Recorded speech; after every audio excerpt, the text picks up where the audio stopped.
The silence of the dusty street shattered like glass as Emma Johansson's scream tore through the still evening air of Redemption Creek. Two men, their faces concealed by bandanas, dragged the heavily pregnant woman from the general store, her golden hair falling loose from its pins as she struggled against their brutal grip. Her blue dress, stretched over her 8-month belly, was already stained with dirt as they hauled her into the center of the main street. "Please," she begged, one protective hand splayed across her swollen abdomen. "My baby, please don't hurt my baby." The taller of the men laughed, the sound cruel and cutting in the growing darkness. "Your husband should have thought about that before he crossed Silas Blackwater." The few townspeople still out at dusk scattered for cover, doors slamming shut and curtains drawing closed. No one wanted trouble with Blackwater's gang, no one except the figure who now moved in the shadows between the saloon and the livery. "Get on your knees," the shorter outlaw commanded, shoving Emma roughly. "I can't," she sobbed, struggling to maintain her balance with the weight of her unborn child. A rifle's lever action clicked decisively in the growing darkness, the sound like a promise of death. Both men froze. From the shadows, a tall figure emerged, Winchester rifle raised and steady, aimed directly at the head of the man gripping Emma's arm. The last rays of sunset caught the gleam of a silver star pinned to a dusty leather vest. "I believe the lady said she can't," came a low, steady voice. "Now, you boys are going to back away real slow, or I'm going to put bullets in places that'll make your mothers weep." Ranger Garrett, newly appointed to Redemption Creek, stepped fully into view, his eyes narrowed beneath the brim of his hat. But it wasn't the badge that made the outlaws hesitate. It was the absolute certainty in his aim and the cold determination in his gaze. This wasn't a man who made idle threats. "This ain't your business, Ranger," the taller outlaw spat, though his hand had already loosened its grip on Emma's arm. "A woman being harmed in my town is absolutely my business," Ranger Garrett replied, taking another step forward. "Now let her go and start walking, or start praying." The outlaw snarled but released Emma's arm. She stumbled forward, nearly falling before Ranger Garrett moved with surprising speed, one arm extending to catch her, while the rifle remained perfectly aimed with his other hand. "Faith," she whispered, surprising him as she clutched his arm. "My name is Faith Johansson." The outlaws backed away, hands raised. "Blackwater won't forget this," the taller one threatened. "Neither will I," Ranger Garrett promised, his voice deadly calm. "Tell your boss that Redemption Creek is under my protection now. He comes near this town or this woman again, I'll put him in the ground." As the men slunk away into the gathering darkness, Faith sagged against the ranger, her legs finally giving out from fear and exhaustion. "Easy now," he murmured, finally lowering his rifle to properly support her. "Let's get you somewhere safe, Mrs. Johansson." "It's Miss," she corrected softly, tears still streaming down her dust-smeared face. "My husband? He died 3 months ago. Mining accident." Something shifted in Ranger Garrett's expression as he looked down at her, a pregnant widow, alone and vulnerable in a merciless frontier town. Without another word, he guided her toward the doctor's house, his hand steady at her back. Neither of them noticed the rider watching from the ridge above town, nor could they guess how their lives had just irreversibly intertwined. Dr. Samuel Cooper looked up from his medical journal when the door to his small practice opened.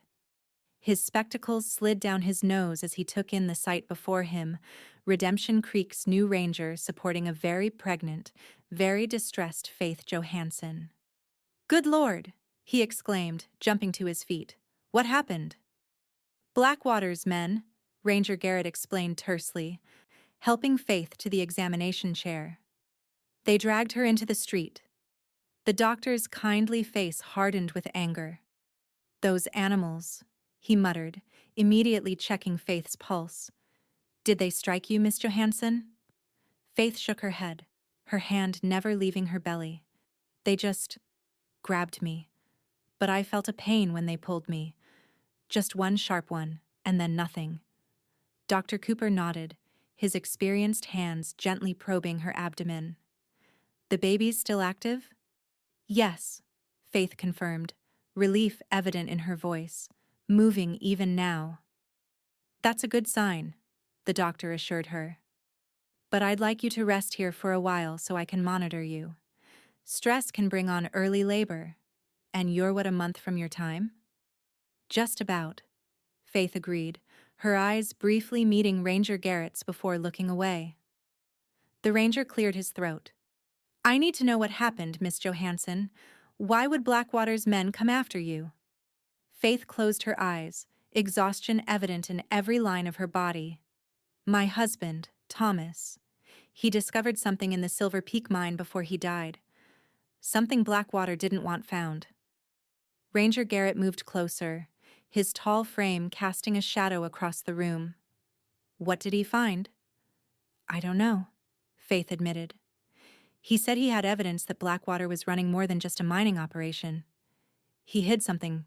Papers, I think. Said they could put Blackwater away for good. She looked up, meeting the ranger's intense gaze.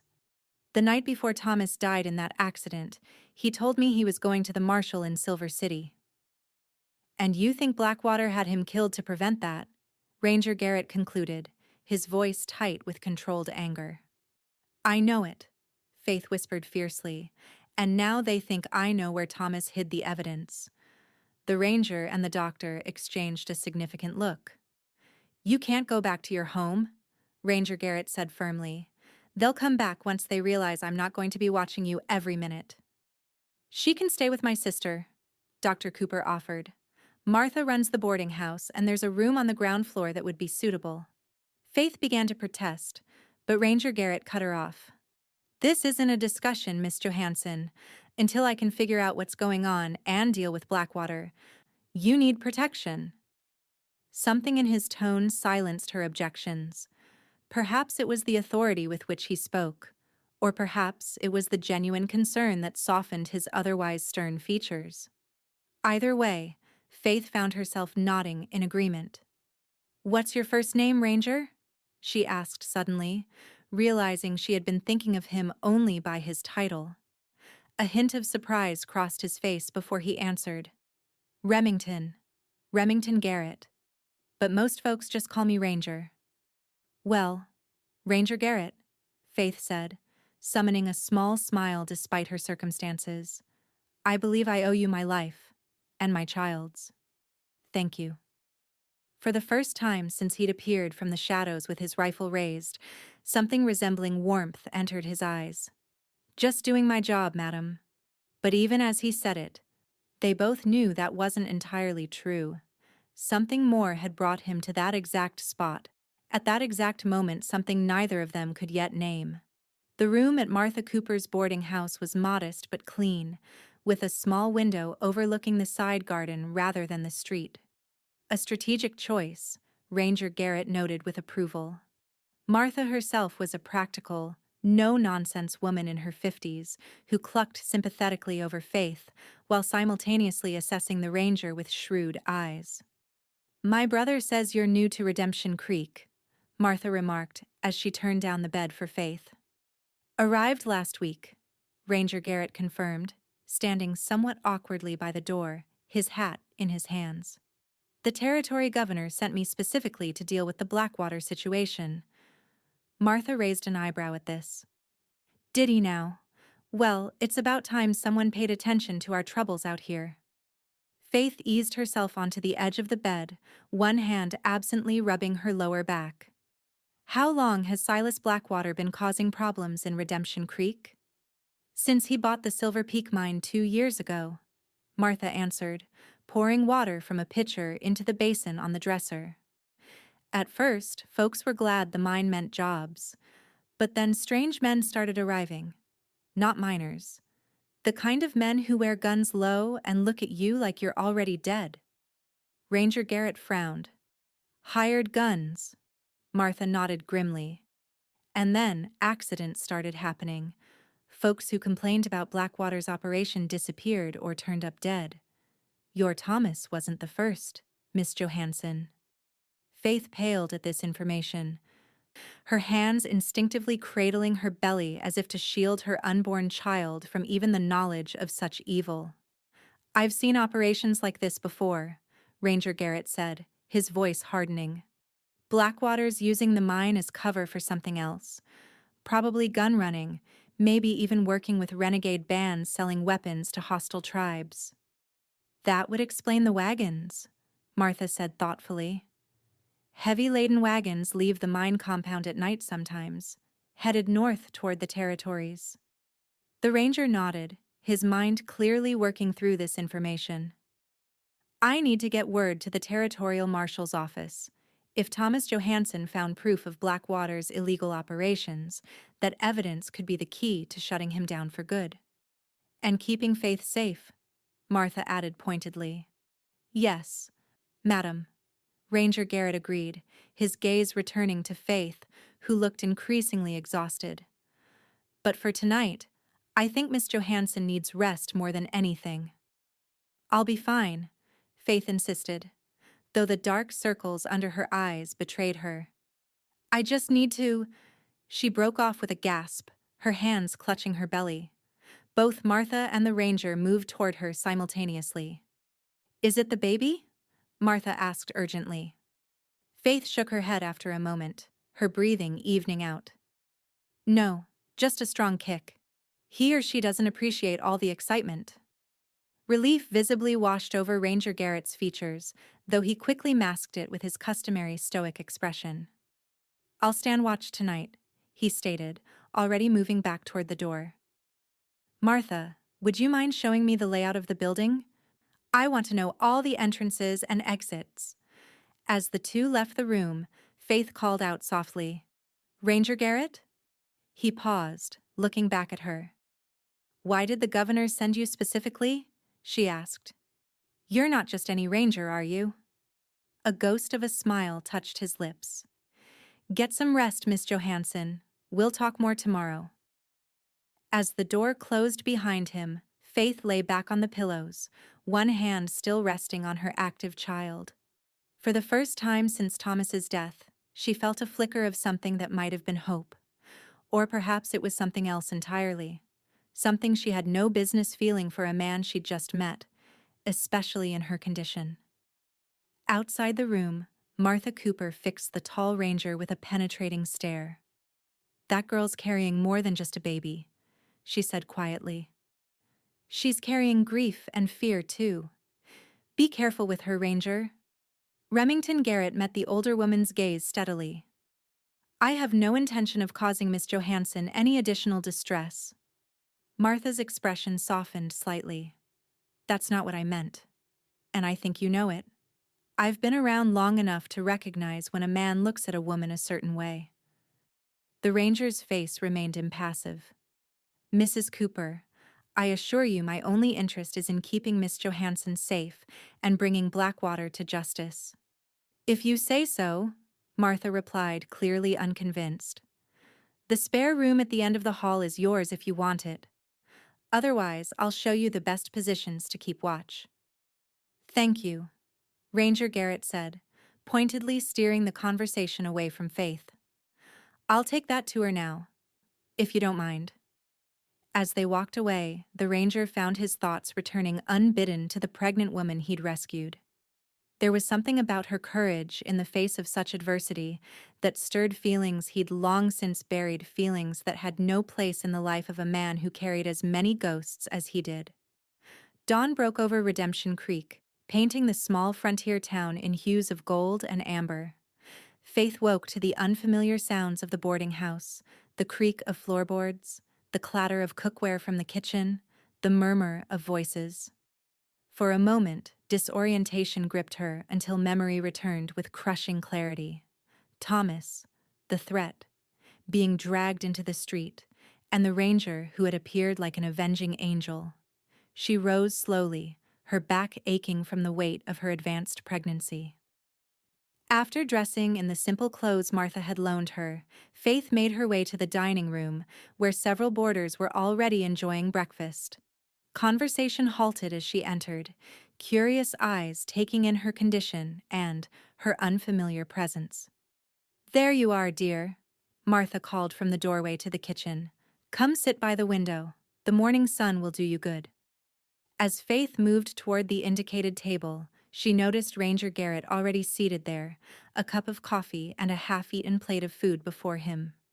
He rose immediately when he saw her, pulling out the chair opposite his. "Miss Johansson," he greeted her, his voice formal but his eyes searching her face. "How did you sleep?" "Better than I expected," Faith admitted, lowering herself into the offered seat. "Thank you for standing guard." A ghost of a smile touched his lips. "Just doing your job," Faith finished for him, a small smile of her own appearing. "Yes, you mentioned that yesterday." Something in her gently teasing tone seemed to catch him off guard, and for a brief moment, the stern ranger looked almost boyishly disconcerted.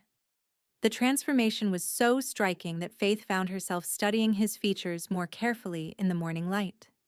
He was younger than she had initially thought, perhaps 30 or so, with lines at the corners of his eyes that spoke more of squinting against harsh sun than age.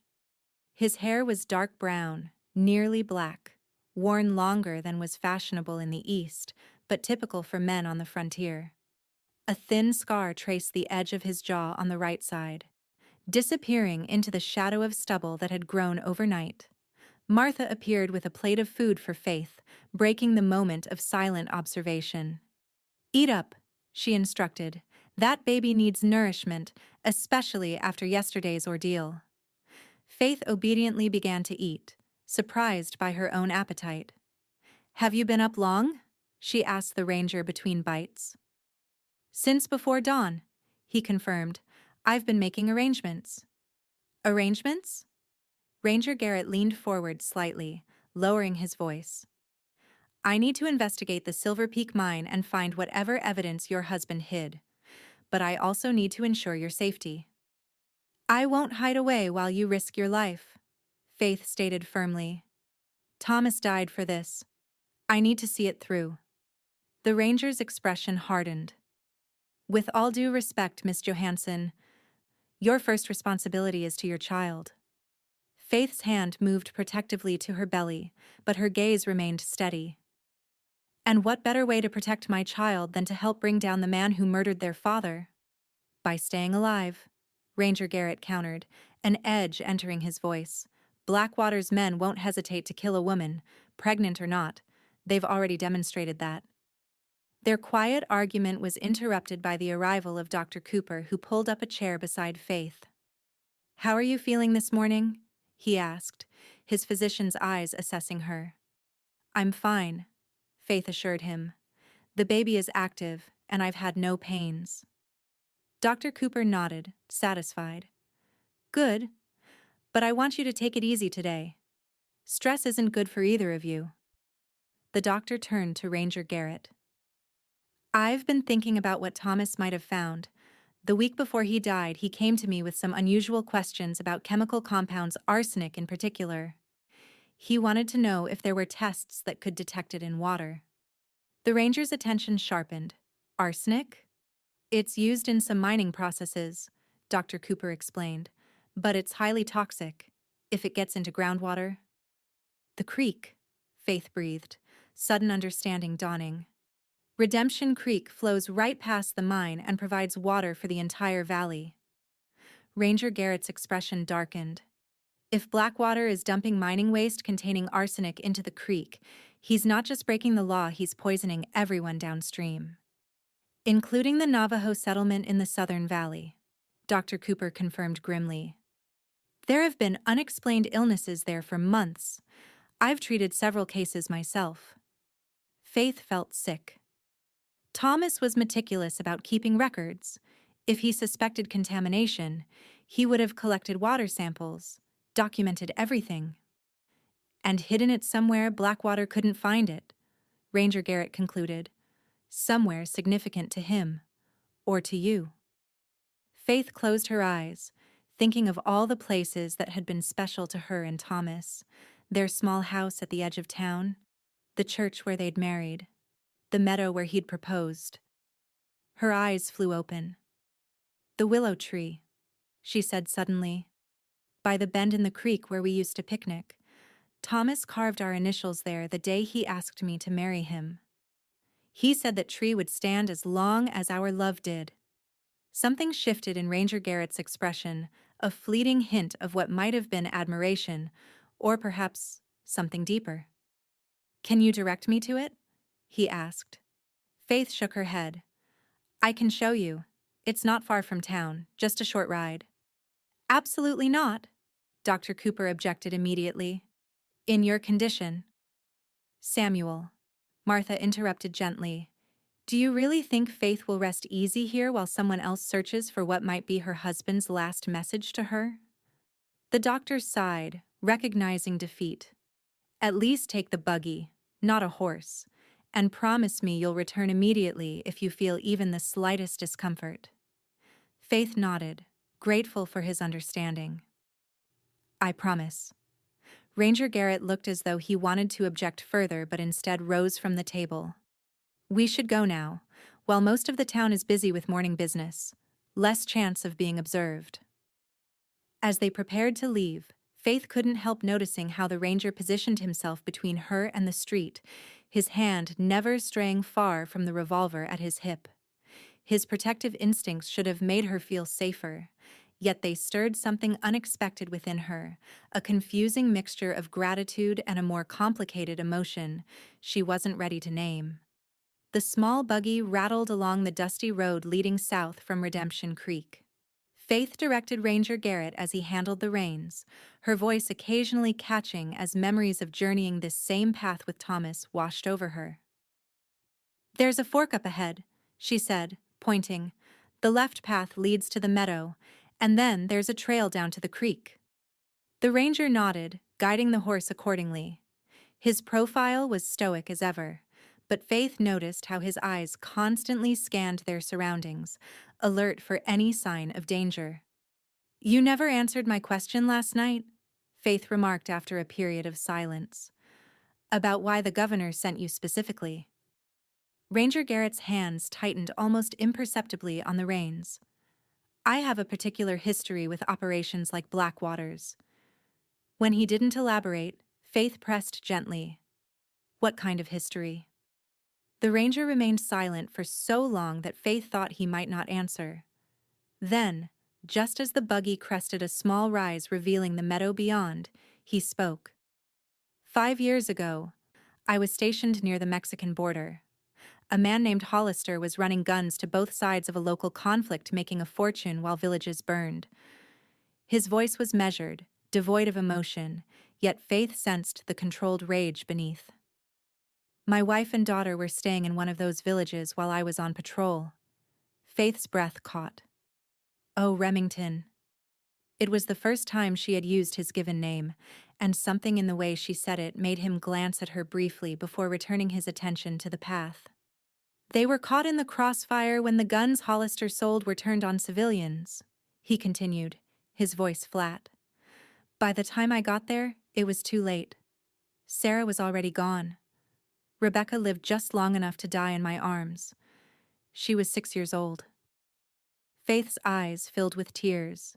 Instinctively, she reached across the space between them, her hand coming to rest lightly on his arm. "I'm so sorry." Ranger Garrett nodded once, acknowledging her sympathy without looking at her.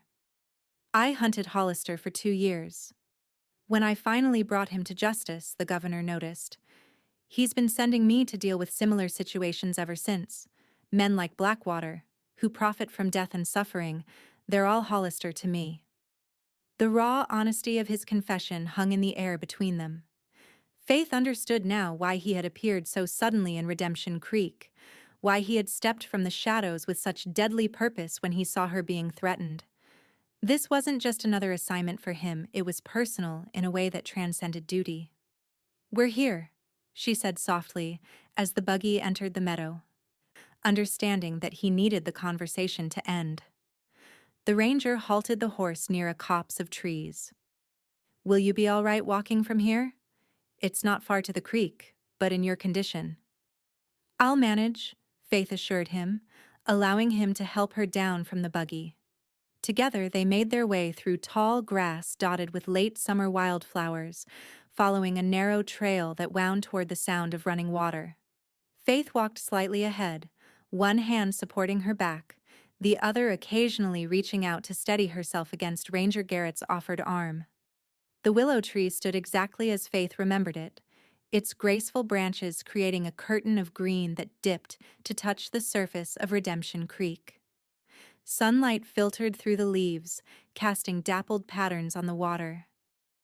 "There," Faith said, pointing to the trunk where a heart had been carved years ago, containing the initials TJ plus FJ.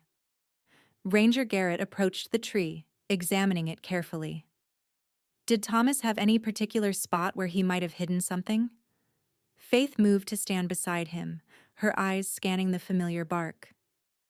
There was a hollow in the trunk, just above the carving. We used to leave notes for each other there, before we were married. The ranger found the hollow immediately, his long fingers probing inside. A look of triumph crossed his face as he withdrew a small oilskin package, tightly bound with twine. "This is it," he confirmed, carefully unwrapping the outer covering to reveal several folded papers and a small vial of cloudy liquid. Faith reached for the papers with trembling hands. "It's Thomas's handwriting," she confirmed, scanning the neat columns of dates, locations, and measurements. Water samples from different points along the creek, with notes about mining discharge times. And there's a letter. She unfolded the last paper, her voice breaking as she read aloud. "To whom it may concern. I, Thomas Johansson, hereby attest that the enclosed evidence demonstrates willful contamination of Redemption Creek by the Silver Peak Mining Company under the direction of Silas Blackwater. Chemical analysis will confirm dangerous levels of arsenic and other toxins being deliberately discharged during night operations." Faith continued reading, her voice growing stronger as Thomas's meticulous documentation detailed not only the water contamination, but also observations of unusual shipments and armed men who were clearly not miners. "This is more than enough to bring charges against Blackwater," Ranger Garrett said, carefully rewrapping the evidence. "Your husband was a brave man, Faith." "Yes," she agreed, tears filling her eyes. "He was." A sudden rustle in the underbrush behind them made Ranger Garrett spin around, his hand dropping to his revolver. Faith froze, her heart pounding as a figure emerged from the trees. "Well, ain't this touching?" drawled a familiar voice, the taller of the two men who had dragged Faith into the street the previous evening. The ranger and the widow, out for a romantic stroll. Behind him, 3 more men appeared, all armed, spreading out to surround them. Ranger Garrett moved with lightning speed, positioning himself in front of Faith while drawing his revolver. "How did you find us?" The outlaw smirked. "Town like Redemption Creek. Somebody's always willing to talk for the right price. Now, hand over whatever you just found, and maybe we'll let the lady live long enough to birth her brat." Faith felt fear rise in her throat, but it was quickly replaced by a fierce, protective rage. This man had likely helped kill Thomas, and now he was threatening her child. Without thinking, she reached for the small derringer she kept concealed in her pocket, a gift from Thomas, who had insisted she learn to use it. "Don't be stupid," Ranger Garrett warned the outlaws, his voice deadly calm. "Even if you manage to kill me, the territorial marshals are already on their way. Blackwater's finished."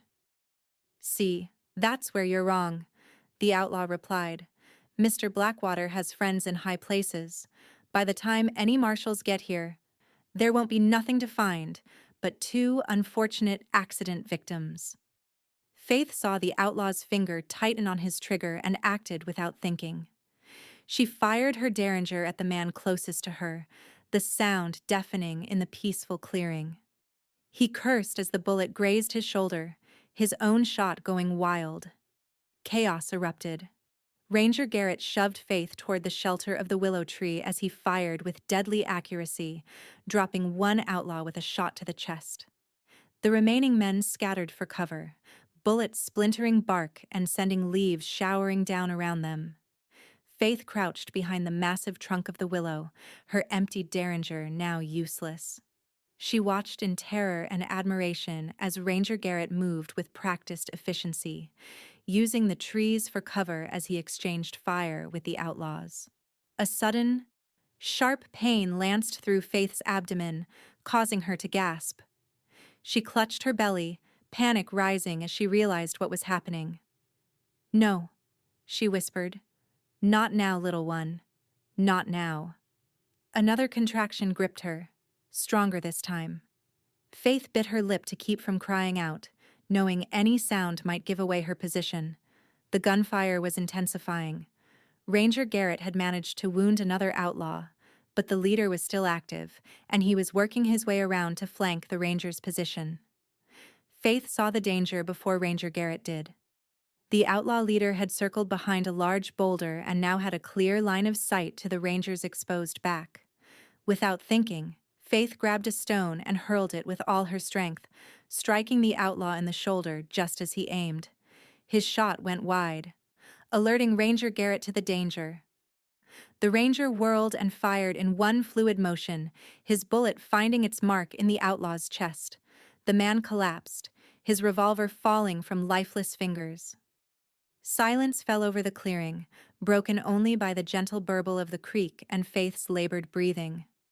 Ranger Garrett approached cautiously, checking each fallen outlaw to ensure the threat was eliminated before rushing to Faith's side. "Are you hurt?" he demanded, his eyes scanning her for injuries. Faith shook her head, then grimaced as another contraction seized her. "The baby," she gasped. I think my water just broke." Ranger Garrett's expression shifted from relief to alarm. "Now? But you said you had another month." Apparently, Faith managed through gritted teeth. "My child has other ideas." The ranger looked around at the bloody clearing, clearly calculating their options. "The buggy's not far. If we can get you back to town." "I don't think we have time," Faith interrupted, her voice strained. "This is happening fast. Too fast." As if to confirm her words, another contraction hit, stronger than before, drawing a cry of pain from her lips. Ranger Garrett's face set in determination. "Then we make do with what we have." He shrugged out of his coat, spreading it on the ground beneath the shelter of the willow tree. "I've delivered foals and calves before. Can't be that different." Despite her pain, Faith couldn't help a small, hysteric laugh. "I appreciate your confidence, Ranger, but I assure you there are significant differences." He offered her a rare smile, genuine warmth breaking through his usually stoic demeanor. "Then you'll have to guide me, Miss Johansson. But first, let me make you as comfortable as possible." With gentle efficiency that belied his large hands, Ranger Garrett helped Faith onto his coat, using his saddlebags to prop her up against the tree trunk. He retrieved a canteen of water from the buggy and tore strips from his own shirt to use as clean cloths.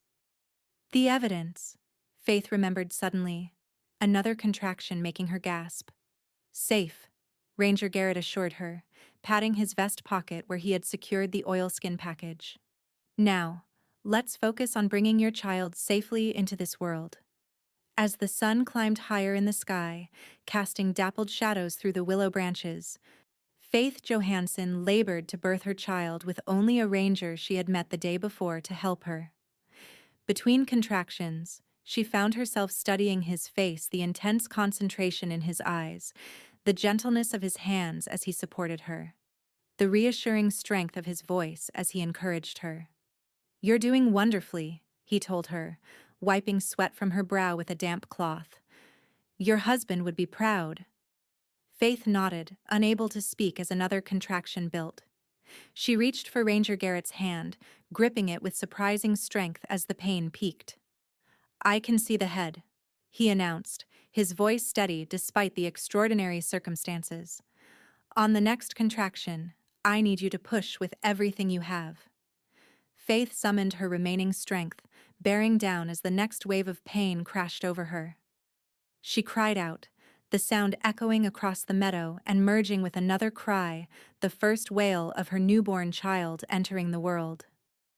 "It's a girl," Ranger Garrett said, his voice filled with wonder as he carefully cradled the tiny, slippery infant. "A perfect little girl." Tears streamed down Faith's face as he placed the baby on her chest. "Hello, little one," she whispered, counting tiny fingers and toes through her tears. "You certainly know how to make an entrance." Ranger Garrett worked quickly and efficiently to cut the cord using his clean hunting knife, then wrap the baby in his spare shirt. His hands, which had so recently dealt death to protect them, now moved with surprising tenderness as he helped Faith into a more comfortable position. "She's beautiful," he said quietly, his eyes fixed on the infant's face. "Like her mother." The words hung in the air between them, laden with meaning neither was ready to acknowledge. Faith looked up at him, seeing not just the stern ranger, but the man beneath a man who had lost everything once before, and was now looking at her and her daughter with an expression that made her heart race in a way that had nothing to do with her recent exertion. "Thank you," she said simply, knowing the words were inadequate for all he had done. "I don't know what would have happened if you hadn't been here."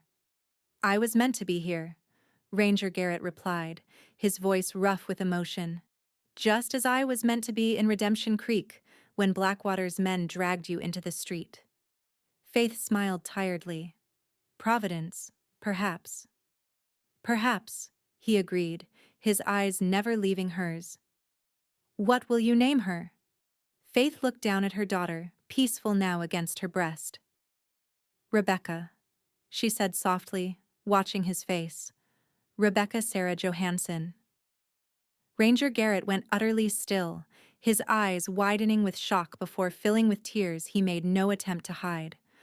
"Faith, you don't have to—" "I want to," she interrupted gently. "If you'll allow it. They should be remembered." For a long moment he couldn't speak. Then, with reverence that made Faith's heart ache, he reached out to touch the baby's tiny hand with one finger. "I would be honored," he whispered. The moment was interrupted by the sound of approaching horses. Ranger Garrett was on his feet instantly, revolver drawn, positioning himself between Faith and the potential threat. "Ranger Garrett," called a familiar voice. "Faith." "It's Dr. Cooper," Faith said with relief. The doctor appeared at the edge of the clearing, taking in the scene with professional composure despite the dead outlaws scattered about. Behind him rode Martha and two men Faith didn't recognize, wearing badges similar to Ranger Garrett's. "Martha was worried when you didn't return," Dr. Cooper explained, hurrying to Faith's side. "And these gentlemen arrived from the territorial capital looking for you, Ranger." One of the new rangers dismounted, eyeing the bodies with grim satisfaction. "Looks like you started the party without us, Garrett." "And finished something else entirely," Ranger Garrett replied, holstering his weapon and nodding toward Faith and the newborn. "Dr. Cooper, may I present Rebecca Sarah Johansson, who is in rather a hurry to join us." The doctor's eyebrows shot up, but he immediately knelt to examine mother and child. "Well done, both of you," he said after a moment. "The little one seems perfect, but I'd still like to get you both back to town as soon as possible." Martha had already begun organizing a makeshift stretcher using blankets from their horses. "The buggy would be too rough," she explained. "We'll carry you home like the queen you are, Faith Johansson." As the men carefully lifted Faith and baby Rebecca onto the stretcher, Ranger Garrett briefly conferred with his fellow rangers, handing over the evidence Thomas had hidden. "This should be enough to put Blackwater away for good," the older ranger confirmed after examining the papers. "We'll ride for his compound now, while he's still unaware his men failed." Ranger Garrett nodded, but his eyes strayed to Faith. "I should go with you?" The other ranger followed his gaze and shook his head with a knowing smile. I think you're needed elsewhere, Garrett. We can handle Blackwater. Without waiting for a response, the two rangers mounted and rode off, leaving Ranger Garrett standing uncertainly between their departing figures and the stretcher bearing Faith and her daughter. Ranger? Faith called softly. Remington? The use of his first name seemed to decide him. With long strides, he moved to her side, taking the front end of the stretcher himself. I'm staying with you, he said simply, and Faith felt a warmth that had nothing to do with the summer sun spreading through her chest. Good, she replied, cradling her newborn daughter close. We have a lot to talk about. The journey back to Redemption Creek seemed to pass in a dream for Faith. The exhaustion of childbirth combined with the emotional turmoil of the day left her drifting in and out of consciousness, vaguely aware of gentle hands transferring her to a proper bed, of Dr. Cooper examining both her and Rebecca, of Martha's efficient bustling as she arranged for everything a new mother and baby might need. Through it all, one constant remained: Ranger Garrett's presence, sometimes in the room, sometimes just outside the door, but always near. Even in her semi-conscious state, Faith found herself listening for his deep voice, drawing comfort from the knowledge that he was standing watch over her and her daughter. When she finally woke fully, night had fallen. A small lamp burned low beside the bed, casting soft shadows across the room. Rebecca slept peacefully in a hastily arranged cradle nearby, her tiny face relaxed in the innocent sleep of the newborn. Faith's slight movement must have alerted the figure seated in the chair by the window, for Ranger Garrett immediately rose and approached the bed. "How are you feeling?" he asked, his voice hushed to avoid waking the baby. "Like I've been trampled by a herd of cattle," Faith admitted with a weak smile. "But alive. Wonderfully alive." He returned her smile, the expression transforming his usually stern features. "Dr. Cooper says you both came through remarkably well, considering the circumstances." "What about Blackwater?" Faith asked, remembering the reason for their dangerous journey to the willow tree. "Arrested, along with what remained of his operation," Ranger Garrett confirmed. "The evidence Thomas gathered was irrefutable.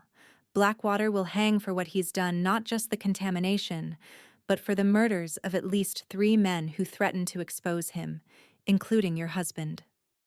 Faith closed her eyes briefly, a complex wave of emotions washing over her: relief, vindication, grief, and finally, a sense of closure. "Thomas can rest now," she whispered. "And so can I." Silence fell between them, comfortable yet charged with unspoken thoughts. Faith watched as Ranger Garrett moved to the cradle, gazing down at the sleeping infant with an expression of wonder and something that looked remarkably like longing. "She has your eyes," he observed softly. "And her father's chin," Faith added. When Ranger Garrett glanced up sharply, she clarified, "Thomas's chin. She's definitely a Johansson." He nodded, his expression carefully neutral as he returned to his chair.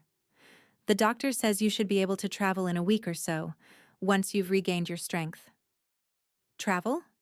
Faith repeated, confused. "Where would I be going?" "I assumed."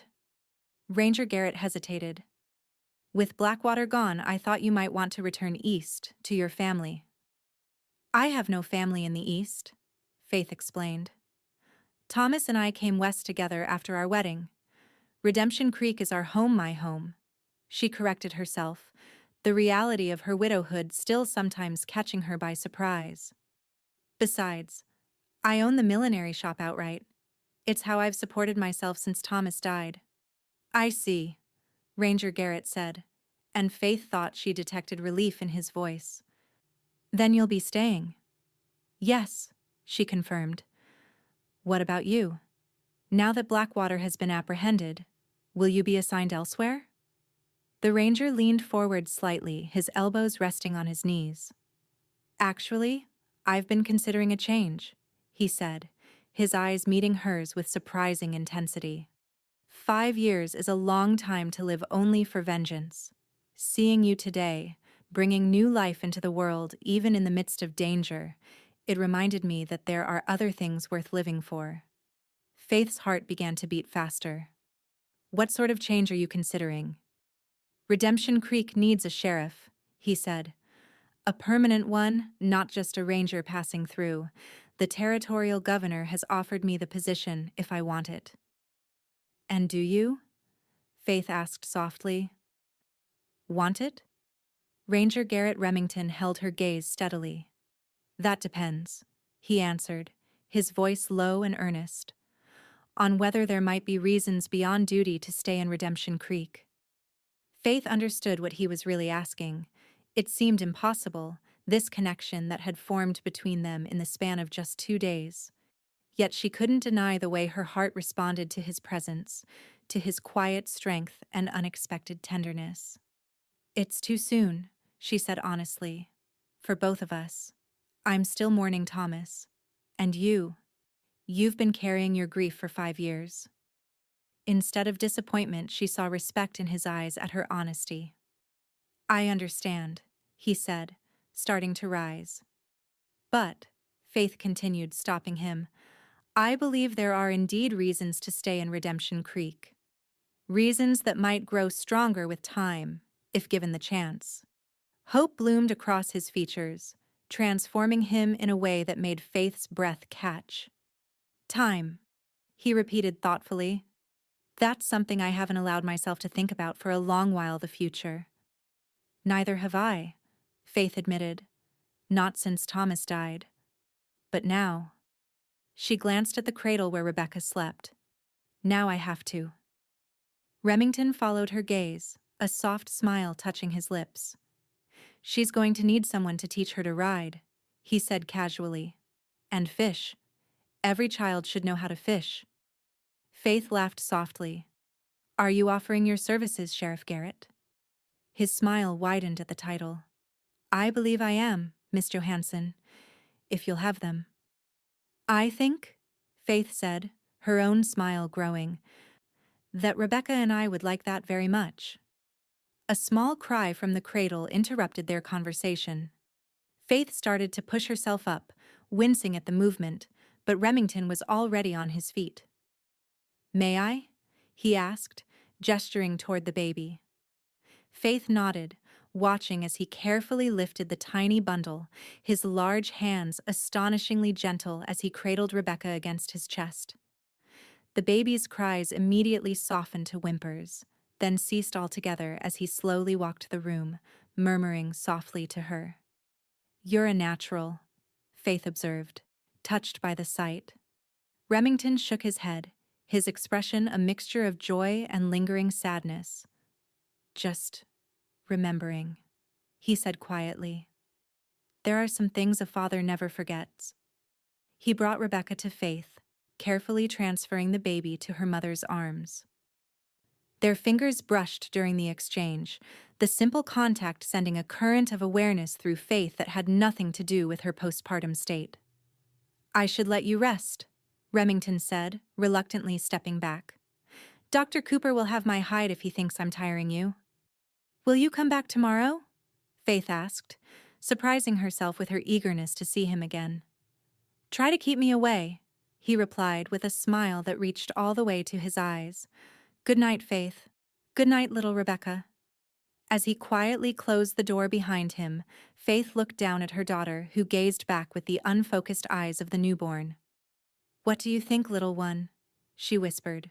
Shall we give him a chance to be part of our lives? Rebecca's only response was to yawn widely, but Faith took it as agreement nonetheless. Something had begun between her and Remington Garrett, something unexpected and fragile, but with the potential to grow into something beautiful, given time and care. Like Redemption Creek itself, flowing clean again now that Blackwater's poison had been removed, perhaps their lives too could be renewed. With that hopeful thought, Faith settled back against her pillows, her daughter secure in her arms, and allowed herself to dream of possibilities she had believed forever lost to her. The weeks following Rebecca's dramatic birth passed in a blur of adjustment for Faith. The challenges of new motherhood were compounded by her continuing recovery from childbirth and the emotional aftermath of the confrontation with Blackwater's men. Yet through it all, one constant remained: Remington Garrett's steadfast presence. True to his word, he had accepted the position of Sheriff of Redemption Creek. The citizens, having witnessed his decisive handling of the Blackwater threat, welcomed the appointment with relief and gratitude. Within days, he had moved from the boarding house to the small residence attached to the sheriff's office, establishing himself as a permanent fixture in the town's landscape. Each day, without fail, he found time to visit Faith and Rebecca. Sometimes the visits were brief, just long enough to deliver supplies Martha had requested, or to update Faith on the ongoing legal proceedings against Blackwater. Other times, especially in the evenings, he would stay longer, often bringing dinner that Martha had prepared and sharing the meal with Faith, while taking turns holding the increasingly alert Rebecca. These quiet moments together allowed them to learn each other's stories. Faith told him about growing up in Chicago, the daughter of a school teacher who had instilled in her a love of learning and independence rare for women of her generation. She spoke of meeting Thomas at a lecture on women's suffrage, of their shared dreams of building a life in the West, where society's strictures might bind less tightly. In turn, Remington gradually revealed more of himself: his childhood on a ranch in Texas, his brief time at a university back east before the call of the open frontier drew him back west, his meeting and falling in love with Sarah, a schoolteacher not unlike Faith's mother. He spoke of their daughter Rebecca with increasing ease, sharing bittersweet memories of her mischievous nature and curious mind. "She would have been 11 this year," he said one evening, gently rocking baby Rebecca as Faith finished her meal. "Old enough to start getting into real trouble." The shadow of grief still darkened his eyes when he spoke of his lost family, but Faith noticed it no longer consumed him entirely. There was room now for other emotions, other connections, particularly with the infant who bore his daughter's name. "You're very good with her," Faith observed, watching as Rebecca curled her tiny fingers around Remington's much larger one. "She trusts you completely." A smile touched his lips. "The feeling is mutual. She's a remarkable little person already." "Yes, she is," Faith agreed, her heart warming at the tenderness in his expression. "Remington, there's something I've been meaning to ask you." He looked up, his attention shifting to her. "What is it?" "Rebecca will be christened next Sunday," Faith said, suddenly feeling uncharacteristically nervous. "I was wondering if you would consider standing as her godfather." Surprise, followed quickly by deep emotion, crossed his features. "Faith," he began, his voice rough, "I would be honored, but are you certain? It's an important responsibility." "I've never been more certain of anything," she assured him. "If anything were to happen to me, there's no one I would trust more with my daughter's well-being." Remington looked down at the baby in his arms, who had fallen asleep against his chest. When he raised his eyes again, they shone with unshed tears. "Then yes," he said simply, "I accept, with all my heart." The christening ceremony took place in Redemption Creek's small church, a simple wooden structure that nonetheless served as the heart of the community's spiritual life. Faith, dressed in a new blue dress Martha had helped her alter to accommodate her still recovering figure, stood proudly at the font with Rebecca in her arms, dressed in a christening gown that had once been Thomas's. Beside her stood Remington, unusually formal in a black suit and string tie, his badge polished to a high shine on his lapel. His face was solemn as he made his vows to help guide and protect Rebecca in the Christian faith, but his eyes never left the child's face, the depth of his commitment evident to all who witnessed it. "Rebecca Sarah Johansson," the minister proclaimed after the water had been sprinkled on the baby's forehead, "welcomed into God's family and the community of Redemption Creek." The small congregation, which included nearly every resident of the town, broke into applause. Faith found herself blinking back tears as she looked out at these people who had become her extended family in the absence of blood relations. Dr. Cooper and Martha stood in the front row, beaming with the pride of surrogate grandparents. Behind them were the proprietors of the general store, the blacksmith and his wife, the schoolteacher, and dozens of others whose lives had been touched by the events surrounding Blackwater's downfall and Rebecca's birth. As they filed out of the church into the bright autumn sunshine, Faith was struck by how dramatically her life had changed in just a few short months. From the depths of grief and fear to this moment of community celebration and new beginnings, the journey had been arduous, but had brought her to a place of unexpected hope. The reception that followed at Martha's boarding house was a joyous affair, with tables groaning under the weight of potluck dishes brought by the townspeople. Rebecca was passed from admiring arms to admiring arms, accepting the attention with remarkable equanimity for one so young. Faith found a moment of quiet on the boarding house porch, sipping lemonade and watching the celebration through the window. She was so absorbed in her thoughts that she didn't hear Remington approach until he spoke. "Penny for your thoughts," he said, leaning against the porch rail beside her. Faith smiled up at him. "I was just thinking about how different everything is from what I had planned. When Thomas and I came to Redemption Creek, we had such specific dreams for our future, and now those dreams are gone," Remington finished quietly. "Changed," Faith corrected him. "Not gone entirely. The most important parts remain: a home, a child to raise, a community that cares for us. Just reconfigured in ways I never could have imagined." Remington nodded, understanding in his eyes.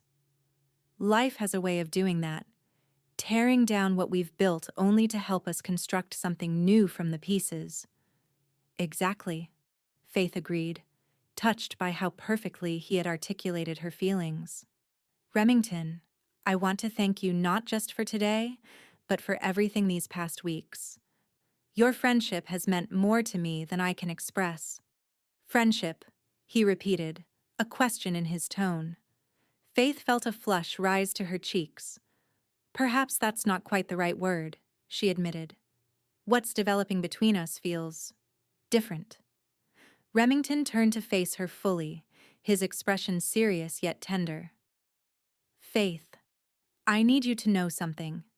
When I arrived in Redemption Creek, I had no expectations beyond bringing Blackwater to justice. I certainly never imagined."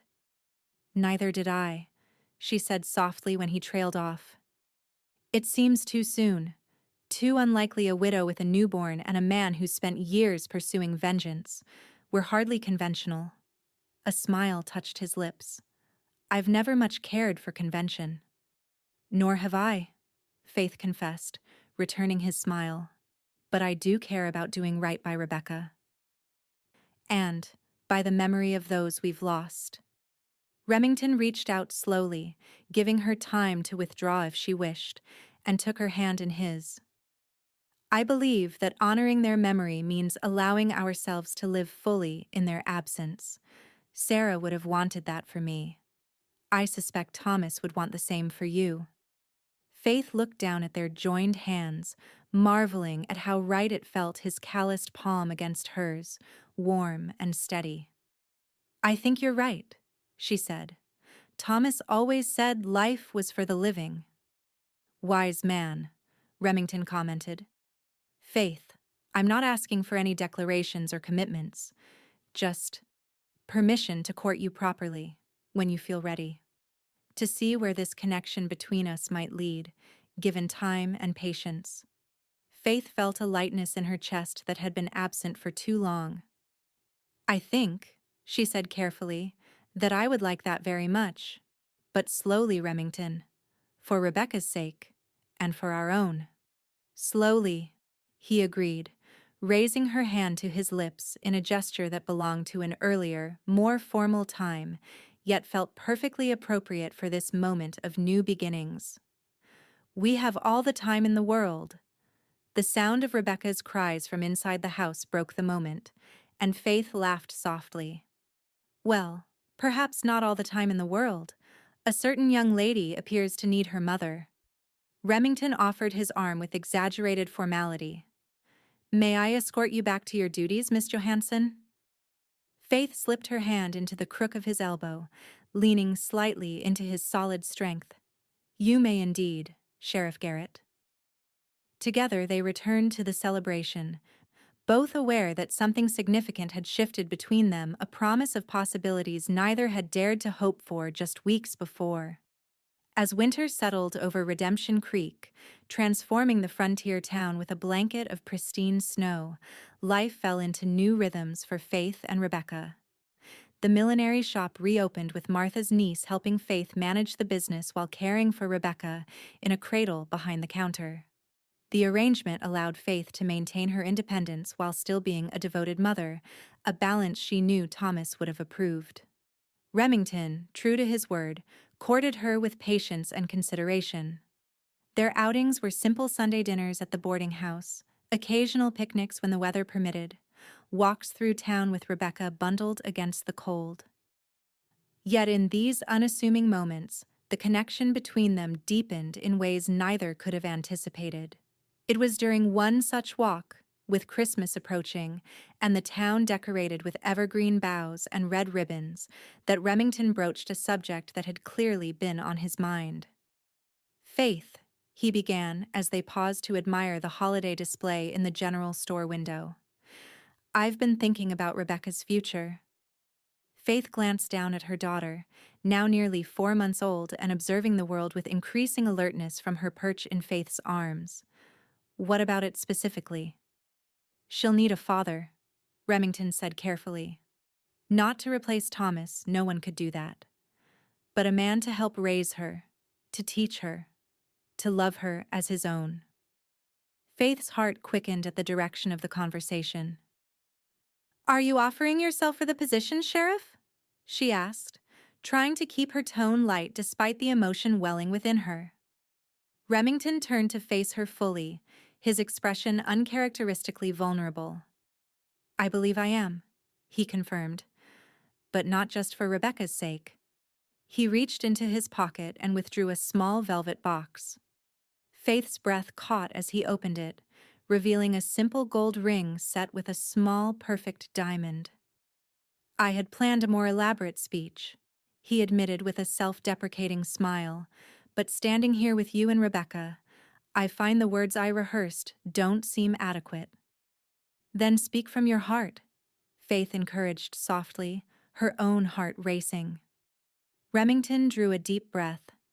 When I lost Sarah and my Rebecca, I believed the best parts of me died with them. For 5 years, I existed rather than lived, focused solely on justice without allowing myself to feel anything else. Then I came to Redemption Creek and found you stubborn, brave, compassionate you, being dragged into the street by men who thought they could break your spirit. He reached out to touch Rebecca's cheek gently. You brought this miracle into the world under the most harrowing circumstances imaginable, and in witnessing it, something in me came back to life. Something I thought was gone forever. Faith blinked back tears as he continued. I love you, Faith Johansson. I love your strength and your tenderness, your determination and your hope. I love this little girl as if she were my own. And if you'll have me, I want to spend the rest of my days showing you both just how much. Around them, townspeople passed by, some politely averting their eyes from the clearly private moment, others watching with undisguised interest and approval. Faith was aware of them only peripherally, her focus entirely on the man before her and the future he was offering. Remington, she said, her voice steady despite her tears. When Thomas died, I thought my chance at happiness died with him. Even when I learned I was carrying his child, I couldn't imagine finding joy again. Only purpose. She shifted Rebecca slightly so she could reach out and touch Remington's face with her free hand. But you've shown me that the heart has a remarkable capacity to heal and expand, to love again without diminishing what came before. His eyes, so often guarded, were now entirely open to her, hope and fear equally visible. "Is that a yes?" he asked quietly. "It's a yes," Faith confirmed, her smile breaking through her tears. "Rebecca and I would be honored to become your family, Remington Garrett." Joy transformed his features as he carefully took the ring from its box and slipped it onto her finger. Then, mindful of the baby between them, he leaned forward to place a gentle, reverent kiss on Faith's lips there first, but carrying the promise of a lifetime of such moments to come. A smattering of applause broke out from the onlookers who had gathered, causing Faith to blush and Remington to shake his head with rueful amusement. "I should have proposed somewhere more private," he said. "Though I suppose it's fitting that the whole town is witnessing this. They've been not so subtly encouraging this outcome for months." Faith laughed, the sound bright in the crisp winter air. "Martha will be unbearably pleased with herself. She's been predicting this since the day Rebecca was born." "Smart woman," Remington acknowledged. "She saw what I was too afraid to admit even to myself at first." Rebecca chose that moment to make her presence known with a small, insistent cry. Faith rocked her automatically, recognizing the signs of hunger. "This little one needs feeding," she said. "Perhaps we should continue this conversation somewhere warmer." "Of course," Remington agreed immediately. "May I escort my fiancé and goddaughter home?" Faith's heart warmed at the pride in his voice as he spoke the word fiancé. "You may indeed, Sheriff. And perhaps you might stay for dinner? We have much to discuss." "Including a wedding date?" he asked hopefully as they began walking toward Faith's small house at the edge of town. "Among other things," Faith confirmed. "Christmas is only 2 weeks away. I was thinking perhaps New Year's Day might be appropriate, a new beginning for all of us." Remington's smile was answer enough, but he added, "I can think of nothing better than starting the year with you and Rebecca as my family." As they walked through the snow-covered streets of Redemption Creek, Faith marveled at the journey that had brought them to this point. From tragedy and danger had emerged a love she had never expected to find again, different from what she had shared with Thomas, yet equally precious. Like the creek that gave the town its name, life flowed onward, carrying them toward a future bright with promise. New Year's Day dawned crisp and clear, the sun casting diamond-like sparkles across the pristine snow that blanketed Redemption Creek. In Faith's small home, excitement and nervous energy filled the air as Martha and several other women from town helped the bride prepare for her wedding. "You look absolutely radiant," Martha declared as she secured the final pin in Faith's upswept hair. "That gown is perfect on you."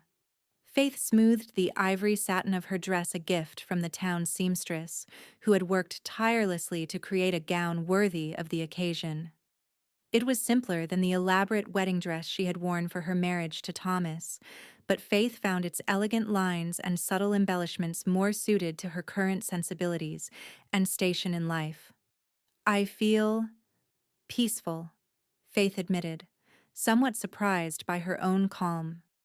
"When I married Thomas, I was so nervous I could barely speak my vows." Martha patted her shoulder affectionately. "That was the uncertainty of youth. This is the confidence of a woman who knows her own mind and heart." From her cradle in the corner, Rebecca made a soft cooing sound, drawing Faith's attention. The baby was already dressed in a white gown with a tiny blue sash that matched the ribbon in Faith's bouquet of winter roses and evergreen. "What do you think, little one?" Faith asked, moving to lift her daughter.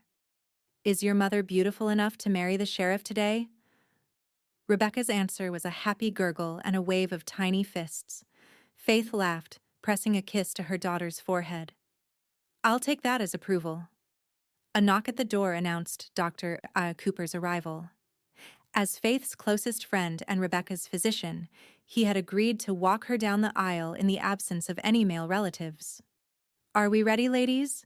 he asked, his eyes widening appreciatively as he took in Faith's appearance. My word, Faith. Remington may faint dead away when he sees you. Faith chuckled at the image of the stoic sheriff swooning. I somehow doubt that, but I appreciate the compliment.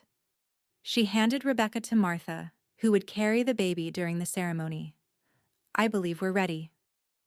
The short journey to the church was made in a horse-drawn sleigh, decorated with evergreen boughs and red ribbons, the bells on the harness creating a joyful music that seemed to announce their approach.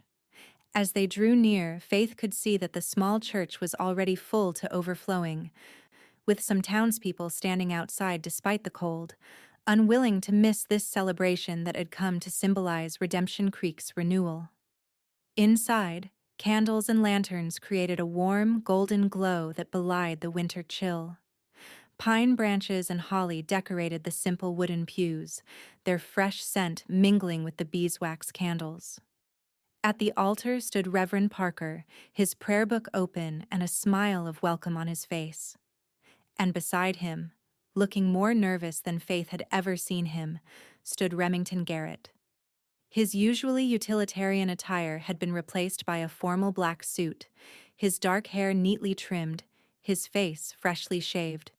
But it was the expression in his eyes as Faith appeared at the church door that took her breath away, a mixture of wonder, joy, and a love so profound it seemed to illuminate him from within. As Dr. Cooper led her slowly down the aisle, Faith found her earlier calm giving way to a trembling anticipation. This was no duty marriage, no practical arrangement for Rebecca's sake. This was a union born of genuine love, a second chance neither of them had expected to find. When they reached the altar and Dr. Cooper placed her hand in Remington's, Faith felt the slight tremble in his fingers and gave them a reassuring squeeze. His answering smile was for her alone, a private moment of connection amidst the public ceremony. Dearly beloved, Reverend Parker began, his voice carrying easily through the packed church. We are gathered here today in the sight of God and this community to join this man and this woman in holy matrimony. The familiar words of the service washed over Faith as she stood hand in hand with Remington, both of them occasionally glancing at Rebecca, contentedly nestled in Martha's arms in the front pew. When the time came for their vows, Faith was surprised to hear Remington clear his throat. Reverend, if I may, he said, I've prepared my own words. At the minister's nod of approval, Remington turned fully to Faith, taking both her hands in his. Faith Johansson, he began, his deep voice steady despite the emotion evident in his eyes. When I came to Redemption Creek, I was a man who had forgotten how to live. In you, I found not only a reason to remember, but a reason to look forward rather than back. He glanced briefly at Rebecca before continuing. I vow to be a faithful husband to you and a loving father to Rebecca. I promise to honor Thomas's memory in how I care for you both, never seeking to replace him, but to build upon the foundation of love he left behind. I will protect you with my life, support you in your dreams, and cherish you in all the days God grants us together. Tears filled Faith's eyes at the unexpected depth of his words. When it came her turn to speak, she had to take a steadying breath before beginning. Remington Garrett, she said, her voice clear despite her tears. You came into my life at my darkest hour, a guardian I never expected but desperately needed. In the days since, you have shown me that the heart's capacity for love is limitless, that new joy doesn't diminish what came before, but adds to the tapestry of a life fully lived. She smiled through her tears as she continued. I vow to be a faithful wife, to stand beside you in all circumstances, to create a home filled with love and laughter. I promise that Rebecca will grow up knowing not only of her birth father's courage, but also of the extraordinary man who chose to be her father in all the ways that matter most. A murmur of approval rippled through the congregation at these heartfelt exchanges. There was scarcely a dry eye in the church as Reverend Parker led them through the remainder of the ceremony, culminating in the exchange of rings, a simple gold band for Faith to accompany her engagement ring, and a matching one for Remington. "By the authority vested in me," the Reverend proclaimed, "I now pronounce you husband and wife. Sheriff Garrett, you may kiss your bride." Remington cupped Faith's face with gentle hands and leaned down to place a kiss of such tenderness on her lips that it brought fresh tears to her eyes. The congregation erupted in applause and cheers as they turned to face their friends and neighbors as husband and wife. Martha stepped forward to hand Rebecca to her mother, and the three of them stood together for the first time as a family, a moment captured forever in a photograph taken by the town's newspaperman. The celebration that followed at the town hall was jubilant, with music from local musicians, dancing, and enough food to feed the entire county. Faith and Remington moved through the crowd, accepting congratulations and well wishes. Rebecca passed occasionally to trusted arms, so the newlyweds could share a dance. "Happy, Mrs. Garrett?" Remington asked softly as they swayed to a slow waltz, his arm secure around her waist. Faith looked up at her new husband, marveling at how right it felt to be in his embrace. "Completely," she assured him. "Though I must admit, the name will take some getting used to." "We have time," he reminded her, echoing the words he had spoken on the boarding house porch months ago. "A lifetime to get used to all sorts of new things." As the evening progressed and Rebecca began to show signs of overtiredness, the couple prepared to take their leave. Martha had insisted on keeping the baby for the night, giving the newlyweds privacy for their first evening as husband and wife. "She'll be fine with me," Martha assured Faith for the third time as they stood bundled up beside the waiting sleigh. "You two enjoy your evening. I promise to bring her to the house first thing tomorrow." Faith kissed her daughter's forehead, inhaling the sweet baby scent that never failed to fill her heart with love. "Be good for Aunt Martha, little one," she whispered. "Mama and Papa will see you in the morning." It was the first time she had referred to Remington as Papa, and the look of profound emotion that crossed his face told her he had noticed. He reached out to touch Rebecca's cheek gently. "Sleep well, little star," he said softly. "Dream of angels." The ride to their home, no longer just Faith's house but theirs together, was magical, with stars brilliant in the clear night sky and the sleigh bells creating a joyful melody as they glided over the snow. Remington had one arm around Faith, holding her close against the cold, their shared warmth a promise of the intimacy to come. When they arrived, he surprised her by lifting her into his arms before carrying her across the threshold. "I believe this is traditional," he said with a smile that held just a hint of boyish mischief. Faith laughed, her arms around his neck. "Since when do you care about tradition, Sheriff Garrett?" "Since it gives me an excuse to hold my wife," he replied, setting her gently on her feet in the warmth of the house but keeping his arms around her. The home had been prepared for them by the women of the town. A fire blazed in the hearth. Candles were lit throughout the main room, and a small table was set with a cold supper and a bottle of wine, should they desire it. Rose petals led a path to the bedroom, where the bed had been made with fresh linens and more candles cast a golden glow. "It seems our friends thought of everything," Faith observed, a blush coloring her cheeks at the obvious romantic intent of the preparations. Remington's expression grew serious as he gazed down at her. "Faith," he said quietly, "I want you to know that I expect nothing tonight. If you need more time—" She silenced him by rising on tiptoe to press her lips to his. "Remington Garrett," she murmured against his mouth. "I have chosen you as my husband in every sense of the word. I have no reservations, no hesitations, only love." The look of relief and desire that crossed his face made her heart race. Slowly, reverently, he began to remove the pins from her hair, watching in fascination as the golden waves tumbled down around her shoulders. "You are so beautiful," he whispered, his fingers threading through her hair. "From the first moment I saw you in that dusty street, even in such terrible circumstances, I thought you were the most beautiful woman I had ever seen." Faith felt tears prick her eyes at the raw honesty in his voice. Even 8 months pregnant and terrified? "Especially then," he confirmed, his hands now moving to the buttons at the back of her gown. "Your courage, your fierce protection of your child, it awoke something in me I thought was dead forever." As he helped her out of her wedding dress, his touch was gentle, almost worshipful. Faith felt none of the shyness she might have expected, only a sense of rightness and belonging as they slowly undressed each other by candlelight. When they finally came together as husband and wife, it was with a tenderness that gradually gave way to passion.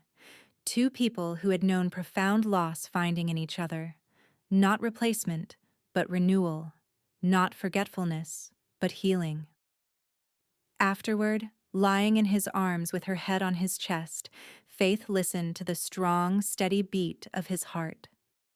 "I never thought I could be this happy again," she confessed softly.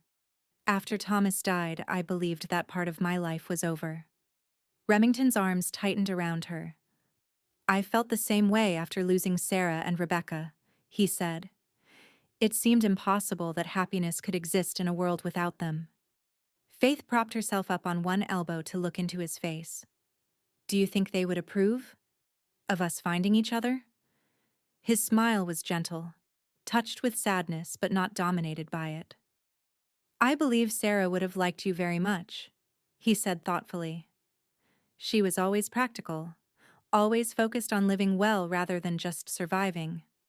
She would have wanted me to find love again." "Thomas was the same," Faith agreed. "He used to say that life was too precious to waste on regrets and might have beens." Remington reached up to trace the curve of her cheek with his finger. "Then I think we're honoring their memory by choosing to be happy, by building a life together." Faith turned her head to kiss his palm. "A life that includes Rebecca," she added. "I saw your face when I called you Papa earlier." A look of wonder crossed his features.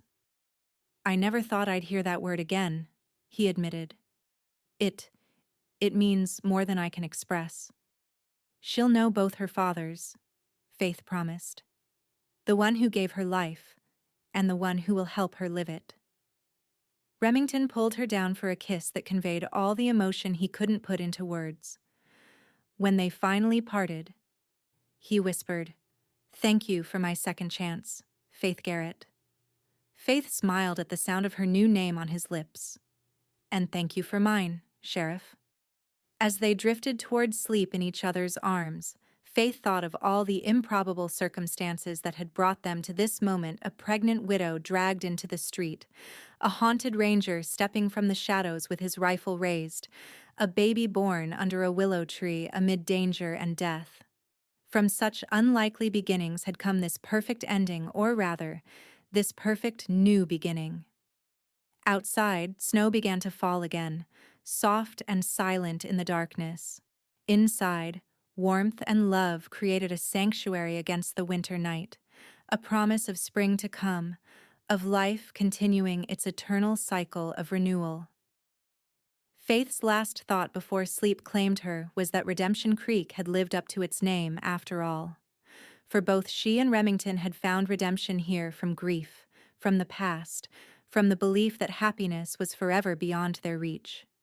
In each other's arms they had discovered that second chances were not just possible, but beautiful beyond measure. 5 years passed in Redemption Creek, with the steady rhythm of frontier life. The town grew modestly but prosperously, its reputation for law and order under Sheriff Garrett's watchful eye, attracting families seeking a safe place to put down roots.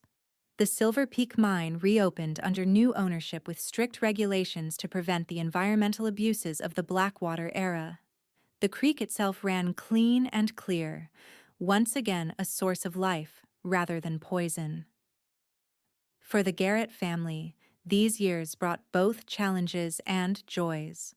Faith's millinery business expanded to include dressmaking, becoming one of the most successful shops in the county.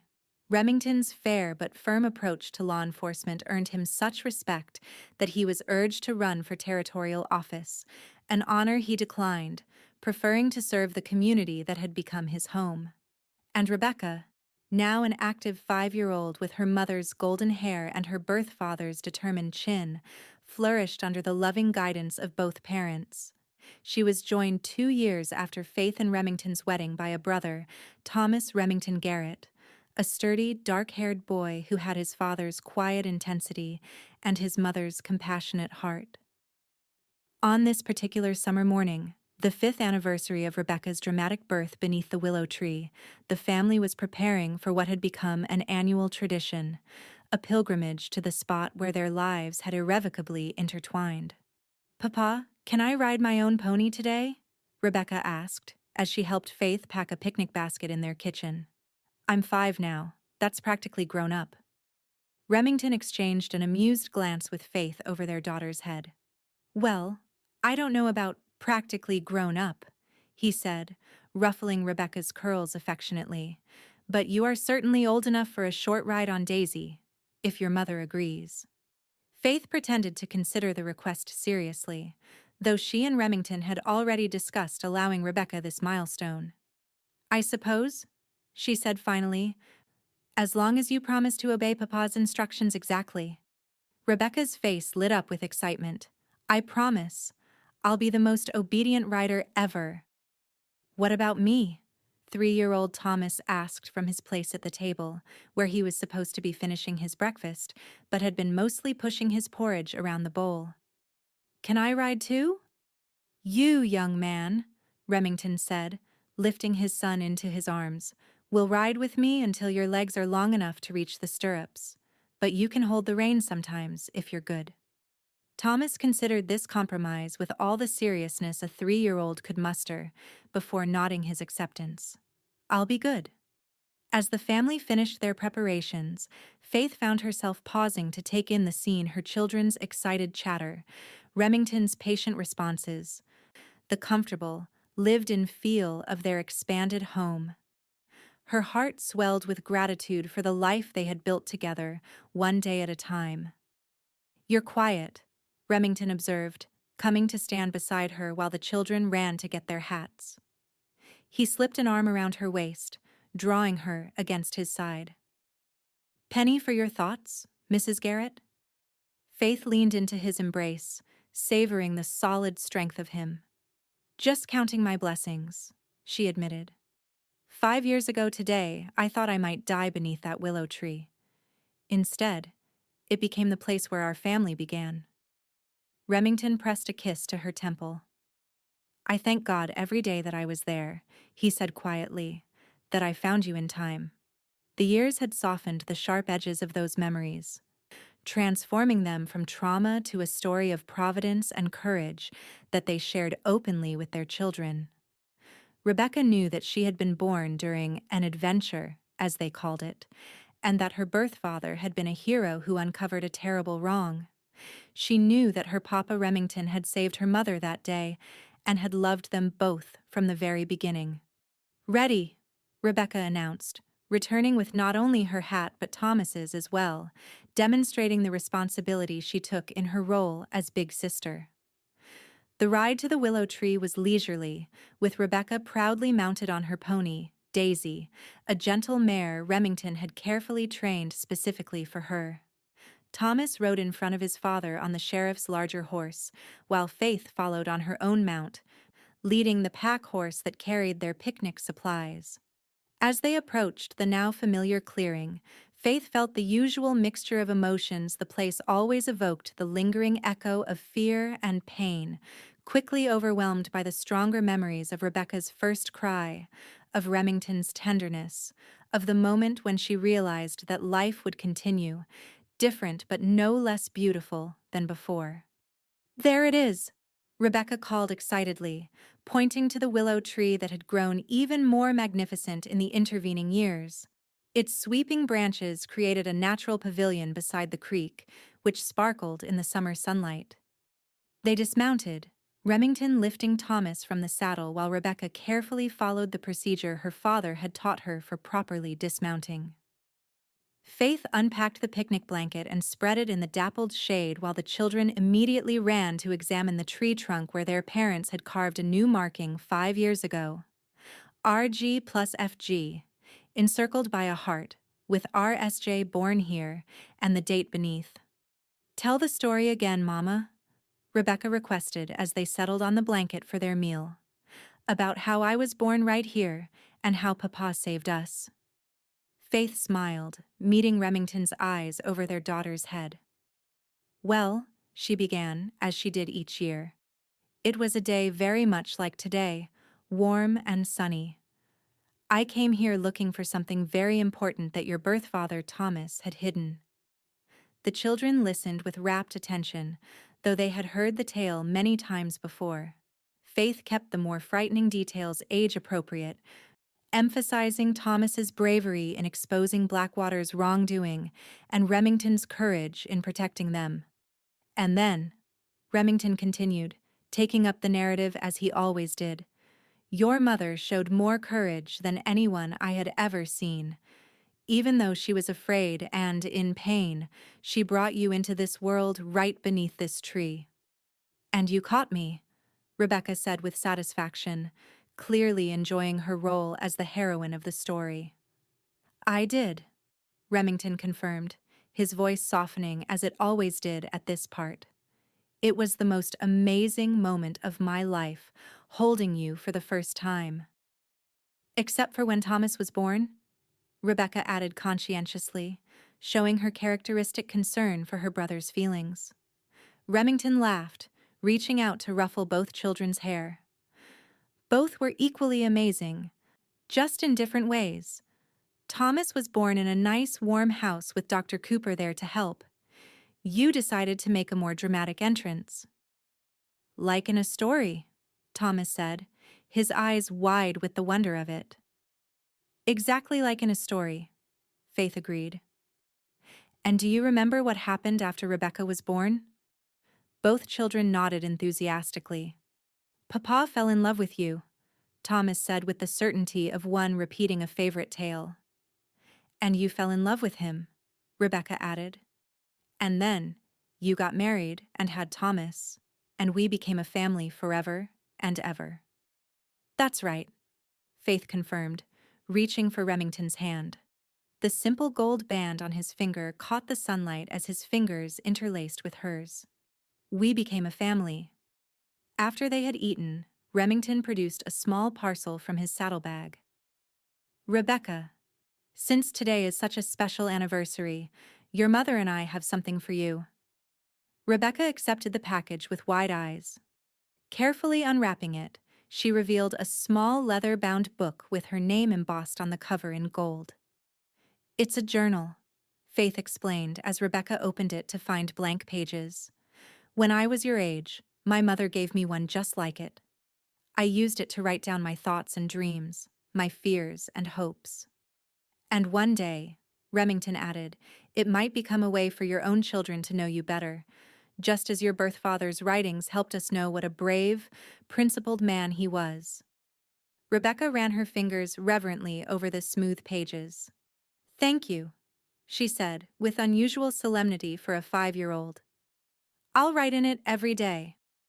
While Rebecca showed her new gift to her brother, carefully explaining how a journal worked, Faith leaned against Remington's shoulder, watching their children with contented eyes. "Have I told you today how much I love you?" she asked softly. Remington's arm tightened around her waist.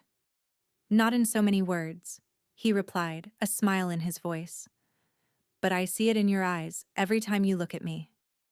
Faith tilted her face up to his. "I do, you know. Love you. More with each passing day." He leaned down to kiss her gently, still mindful of their audience even after 5 years of marriage. "As I love you, Faith Garrett. With everything I am."